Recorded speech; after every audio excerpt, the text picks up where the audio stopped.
Mission prophétique de l'Église et communion épiscopale. Déclaration de la Conférence épiscopale nationale du Congo SENCO à l'issue de la session extraordinaire de l'Assemblée plénière du 23 au 25 mars 2026. Nous, cardinal, archevêques et évêques membres de la SENCO, réunis en session extraordinaire de l'Assemblée plénière du 23 au 25 mars à Kinshasa, nous sommes penchés sur notre mission prophétique et le vécu de notre communion épiscopale. Fidèle à la parole de Dieu, proclame la parole, intervient à temps et à contre-temps, dénonce le mal, encourage, 2 Timothée 4:2, à la tradition et marchant sur les pas de nos vénéreux prédécesseurs, cardinaux et évêques, nous réaffirmons notre détermination à poursuivre contre vents et marées notre mission prophétique. Notre objectif est de contribuer, entre autres, à la promotion de la dignité inaliénable de la personne humaine et au bien-être du peuple congolais. Dès lors, face à la situation sécuritaire et humanitaire dégradante de notre pays, nous ne saurons nous taire.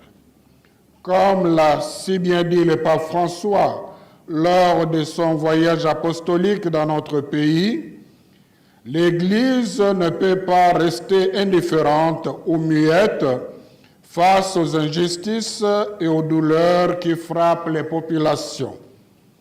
Certes, la communauté politique et l'Église sont indépendantes l'une et l'autre et autonomes dans le domaine qui est le leur, mais elles sont appelées à collaborer car toutes deux sont au service de la vocation personnelle et sociale de mêmes hommes. L'Église a donc le droit de prêcher la foi en toute liberté, d'enseigner la doctrine sociale sans aucune entrave, de porter un jugement moral, même sur des affaires qui regardent l'ordre politique, quand les droits fondamentaux de la personne humaine et le salut des âmes l'exigent. Gaudium et Spes, numéro 76. Soucieux de la paix et de la sacralité de la vie humaine, nous sommes convaincus que le dialogue est supérieur à la guerre. Comme l'a affirmé avec justesse le pape François, la guerre est toujours un échec de la politique et de l'humanité, une capitulation honteuse. Fratelli Tutti, numéro 7.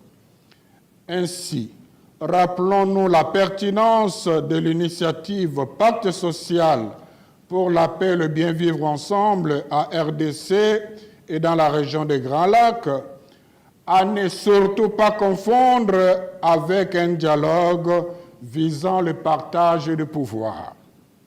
Par ailleurs, nous tenons également à réaffirmer que la communion est un principe sacré de la synodalité ecclésiale et de la collégialité épiscopale. C'est dans cet esprit que sont toujours élaborés les messages et déclarations de la SENCO. En outre, nous sommes bien conscients que certaines personnes s'évertuent sournoisement à discréditer notre mission, à s'aimer la zizanie entre nous ou à nous engager à une sorte de guerre de religion, raison pour laquelle nous exhortons nos fidèles catholiques, les femmes et les hommes de bonne volonté, au discernement, à la prudence et à la bienveillance. À l'approche des fêtes pascales, puisse le Seigneur, par l'intercession de la bienheureuse Vierge Marie, Reine de la paix, bénir la RD Congo et son peuple. À la signature, tous les évêques membres de l'Assemblée plénière présents à cette réunion, à cette assemblée, je vous remercie. C'est le journaliste Corneille Baki du média Actu 30.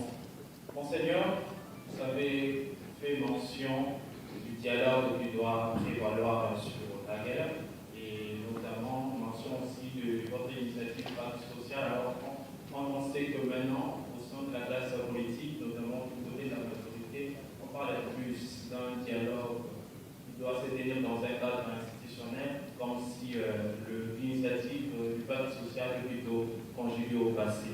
Et l'autre question, je voulais savoir au cours de l'Assemblée plénière, quelle a été notamment la lecture des évêques quand on voit au sein de la classe politique, ces derniers jours on parle plus de changement de la Constitution, plus de dialogue et pas notamment beaucoup plus de sujets de la guerre et de la crise à l'Est. Quelle est la lecture des évêques par rapport à ça? Je suis Dorcas, journaliste de la radio 7. Monseigneur, cette déclaration revient sur la nécessité de la mise en œuvre du pacte social. Alors, quelle est la nécessité, la spécificité de ces pactes par rapport au dialogue qui ont lieu dans ces pays? Je suis Joël Moussaï, journaliste à la radio catholique Elikea. Monseigneur, j'ai 3 questions. Primo, c'est par rapport à la lettre attribuée à son Excellence Emmanuel Kassanda, évêque de Mbuji-Mayi. Est-ce que la lettre ne fragilise pas les autorités morales de la SENCO? Ma première question. La deuxième, dans le même lettre attribuée à Monseigneur Emmanuel Kassanda, qui parle que les évêques sont invités à être les évêques doivent garder le silence et rester au milieu du village. Par rapport à cela, quel est votre point de vue étant que secrétaire de la SENCO? Et pour finir,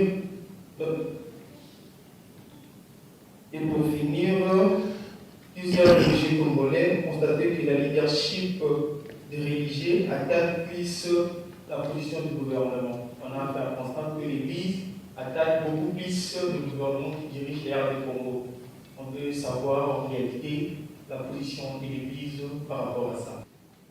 La première question de l'acte 30, avec le discours, la position de pouvoir d'un dialogue dans le cadre constitutionnel, il considère que le pacte n'est pas pris en compte.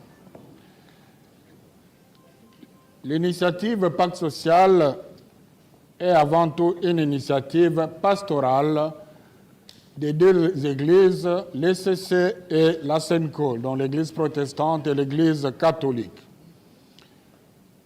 Les pasteurs des 2 églises, dans leur ensemble, je dis bien dans leur ensemble, parce que du côté de l'ECC, le synode qui réunit les présidents des provinces par plusieurs fois, même dernièrement, en se réunissant, vous avez lu leur message, ils sont revenus là-dessus. Du côté de la SENCO, tous les évêques à l'Assemblée plénière du mois de mai de l'année passée, et tout comme dans ces messages, ils ne reviennent là-dessus. Donc, tous les pasteurs des églises protestantes et catholiques sont convaincus que dans la situation où se trouve le pays aujourd'hui, il s'agit de la situation de la crise, principalement la crise sécuritaire qui a un impact sur l'économie, sur la politique, sur le social. Les pasteurs de 2 évêques dans leur ensemble sont convaincus que sans impact social, dont le dialogue politique n'est qu'un aspect, ils ont insisté, nos évêques, ils ont dit à ne pas confondre avec un dialogue qui vise le partage du pouvoir. Je reviendrai parce que c'est une autre question. Alors, vous comprenez que c'est une offre et nos pères évêques, je ne vais pas, je reviendrai, ont décrit cette initiative qui montre son indispensabilité dans le temps. Donc, ils sont convaincus que si on ne passe pas par là, si on ne passe pas par la réconciliation des communautés qui suppose aussi un dialogue des communautés, si on ne passe pas par l'éclaircissement de cette crise dans ses causes profondes par nos experts, on ne s'en sortira pas. Les acteurs politiques sont libres, mais ce qui est vrai, si ce n'est pas prenable aujourd'hui pour des raisons politiques, demain le pays n'aura pas de choix, c'est la conviction des pasteurs, on y reviendra. Je crois que l'histoire a suffisamment démontré que souvent quand les pasteurs se mettent ensemble, appelés discernement, lèvent une option sociale, l'avenir finit par leur donner raison. Nous continuons à prier comme pasteurs pour que le Seigneur illumine les uns et les autres pour la matérialisation de cette initiative. À propos du changement de la Constitution, les évêques dans leurs échanges ont pris connaissance de cela, mais bon, ils ont réitéré la position de la SENCO n'a pas changé. Le principe de la révision de la Constitution est constitutionnel. La Constitution, parce que nous sommes dans le respect de l'ordre constitutionnel. La Constitution elle-même prévoit les modalités de révision de la Constitution. La Constitution elle-même décrit les articles qui ne peuvent pas être révisés. Mais les évêques se prononcent par rapport à l'opportunité, par rapport aux circonstances. Pour les évêques de la SENCO, dans les contextes sécuritaires actuels, ce serait hasardé d'ouvrir ce chapitre-là de révision de la Constitution dans un contexte qui n'est pas consensuel. Donc c'est la même position déjà rendue publique que les évêques réaffirment. Alors, quelle est la spécificité de ce pacte par rapport au dialogue? Peut-être que je me ferai compléter après par nos techniciens. Il y a le prof Didier Momengi, notre secrétaire, il y a Cyril qui sont là. Mais de manière brève, le dialogue politique pour nous, ce n'est qu'une étape. Mais l'initiative insiste beaucoup sur le dialogue des experts. Le dialogue des experts parce que un dialogue politique qui ne prendrait pas en compte les causes profondes de la crise aujourd'hui, un dialogue politique qui se limiterait au parti de pouvoir, donnerait priorité à satisfaire l'égoïsme des politiciens plutôt qu'à résoudre la question de la paix que nous voulons durable. Les conflits ne datent pas d'aujourd'hui, mais les résultats des dialogues politiques sont là. Donc, on n'a pas bénéficié de la paix durable malgré les dialogues politiques. Donc, il faudrait quelque chose de différent. La différence ici, il y a d'abord l'apport des experts, mais aussi l'apport du dialogue des communautés. Ça, c'est très important. Vous pouvez signer un accord politique si vous mettez de côté la dimension dialogue communautaire de ceux qui doivent faire la paix au quotidien. Vous perdez votre temps, la paix ne sera pas durable.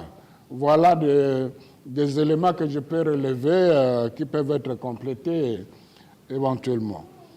Donc, le dialogue politique ne peut être profitable que dans un contexte où la nation est éclairée par rapport aux causes profondes de la crise. Les scientifiques donneraient des recommandations, mais les politiques, c'est ça l'avantage du dialogue politique, pas pour partager le pouvoir d'abord, mais pour traduire les recommandations des scientifiques en feuille de route politique pour que la gouvernance du pays change et que les Congolais vivent mieux et que la paix s'installe pour de bon. Alors, la troisième question, par rapport à la lettre attribuée à Monseigneur Kassanda dans sa préoccupation, est-ce que ça ne fragilise pas les évêques de la SENCO? Bon, Je crois que d'abord, ce n'est pas le contenu de la lettre, de la déclaration que je vous fais, mais je réponds quand même à cette question. Je crois que c'est la déclaration actuelle a deux volets. Si les évêques ont insisté sur ces deux volets qu'on retrouve dans les titres, mission prophétique de l'Église et communion épiscopale, c'est parce qu'ils ont constaté qu'il y a une manipulation, il y a des gens de mauvaise foi qui veulent mettre à mal la mission prophétique de l'Église. Voilà pourquoi les évêques ont réaffirmé, donc ce n'était pas d'abord pour parler dialogue, mais pour réaffirmer la pertinence de leur mission prophétique. Parce que nous entendons dans les réseaux sociaux des gens, des armées numériques qui s'organisent pour accuser l'Église de faire la politique. Les évêques sont rentrés ils ont interrogé leurs sources. La parole de Dieu, la référence est là, je l'ai lu, proclame la parole, intervient à temps et à contre-temps, dénonce le mal, encourage. C'est la parole de Dieu. 2 Timothée 4, 2. Les évêques se sont référés à la tradition et au magistère de l'Église pour montrer que ce que nous sommes en train de faire, c'est ce que l'Église, le magistère, nous recommande. Ils ont cité, par exemple, le texte de Vatican II qui reconnaît l'autonomie de la communauté politique, l'autonomie de l'État, en même temps l'autonomie de l'Église, mais qui insiste en même temps sur la collaboration nécessaire parce que les deux, la communauté politique comme l'Église, sont au service de la vocation personnelle et sociale de mêmes hommes. Mais le Vatican II insiste sur le droit inaliénable de l'Église de prêcher la foi en toute liberté, d'enseigner la doctrine sociale de l'Église sans entrave, mais aussi de porter le jugement moral sur la vie du pays, même en matière politique. Ils ont donné les références. Et le plus intéressant, c'est que le pape François leur a dit dans cette même salle ici, ils ont fait référence à cela, l'Église ne peut pas rester indifférente ou muette là où il y a injustice, là où la population souffre. Permettez-moi que je vous lise l'extrait auquel les évêques font allusion. Vous allez comprendre que ce que la SENCO fait, c'est vraiment ce que l'Église veut. Je vous lis, suivez-moi bien. C'est le pape qui parle aux évêques et c'était dans cette même salle. J'étais témoin oculaire et auriculaire. Je vous prie de ne pas négliger le dialogue avec Dieu, de ne pas laisser le feu de la prophétie s'éteindre à cause des calculs ou des compromis avec le pouvoir, ni à cause d'une vie tranquille et routinière. Face au peuple qui souffre et face à l'injustice, l'Évangile exige que nous élevions la voix. Quand nous élevons notre voix, selon Dieu, nous risquons.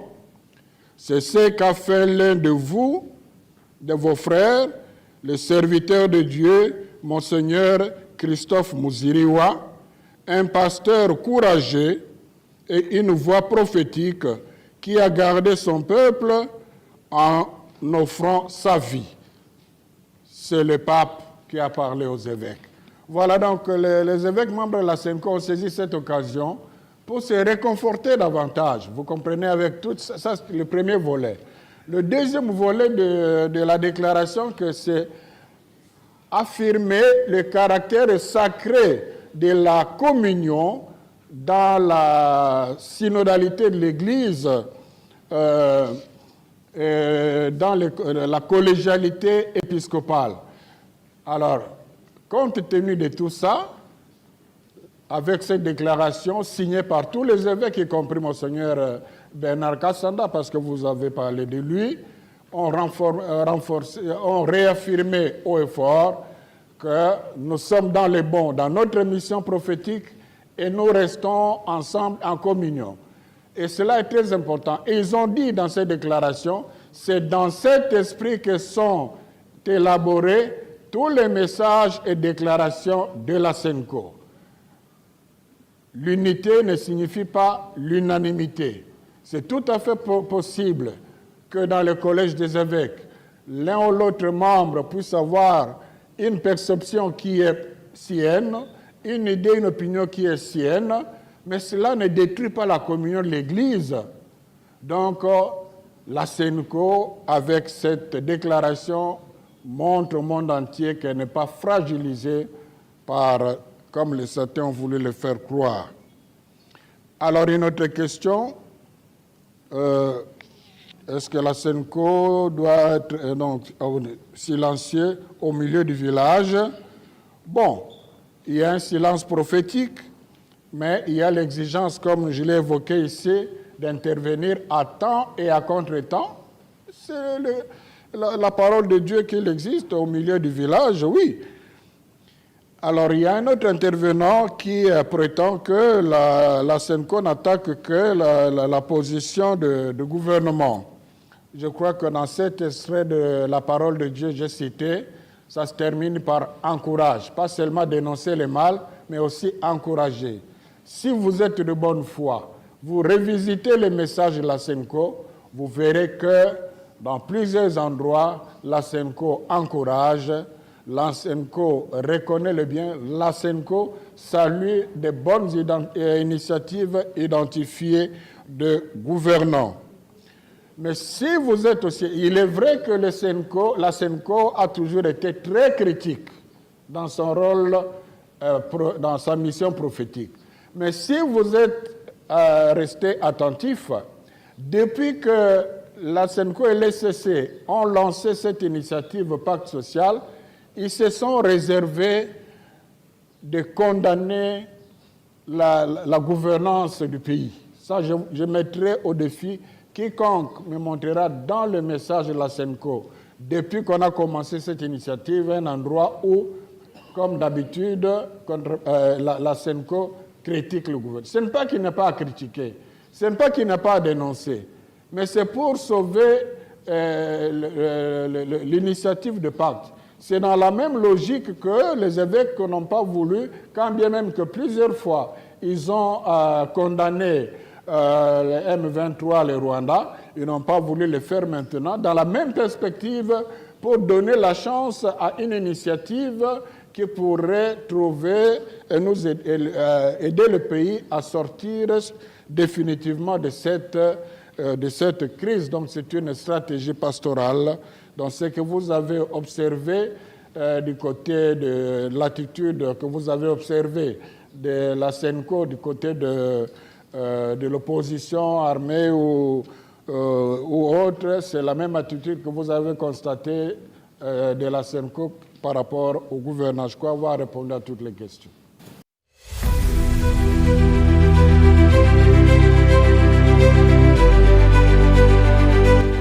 Mais aussi un risque plus élevé.